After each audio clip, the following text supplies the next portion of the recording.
In this video, I'm going to go over the vocabulary for Mounce chapter 27, and if you're following along in the book, you can find this on page 252, and hopefully will be helpful. The vocabulary for chapter 27 and 28 is pretty short, and I think manageable. I don't think there's going to be a whole lot of surprises here, and so you should be in good hands this week. Our first word is anabino, and you can quickly see that this is a compound word with that word ana, which means up or again. Here it means up, so anabino means I go up or I come up. This is going to be a second aorist verb, so when we see the aorist form, the tense stem is going to change. So make sure that you pay attention to the principal parts there in the vocabulary list. Next, we have archieros, which means chief priest or high priest. I think we've seen this word for priest, erus, before, but here we have the prefix archi, which means beginning, but it can also mean ruler. And so an archierus is going to be your chief priest or your high priest.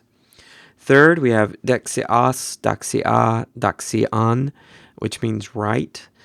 This is a good 2-1-2 adjective, which means right hand, something along those lines. Note the feminine, the daxia. We have the alpha there. So this is going to be a valor alpha pattern. So instead of the eta in the feminine singular forms, we're going to get the alpha in the feminine singular forms. Next, we have duo, which means two. Next, we have heteros, hetera, heteron. Again, this is in the feminine. This is a valor alpha, so we have the alpha throughout the singular. So it's going to be hetera, heteros, hetera, heteron. This means other or another or different, and we get this is a cognate in English, so words like heterosexual means sex between two different people. So heteros, we get our word heter from this. Next, euangelizo, which means I preach or I bring the good news. You know the nominal form euangelion, which means gospel. Euangelizo means preaching the gospel or preaching the good news. Theoreo, which means I look at or I behold. For me, theoreo sort of starts to sound like a theater, which is a place where you look at something. But this is the verbal form theoreo, so this is going to be a contract verb. Next, we have Jerusalema ta, which is Jerusalem. Note here that Greek doesn't have a correspondence to J, so we have the iota here with the rough breathing mark. Next, kathemai, which means I sit down or I live. And Mounce gives us a nice cognate here on footnote 6. When the Pope speaks ex cathedra, that's a bit of a Greekism. He's speaking from sitting down. He's speaking from his chair, so to speak. So katamai means I sit down. Katabino means I go down or I come down. Now this is a cognate to a word that we saw earlier in the list, anabino. So anabino means going up.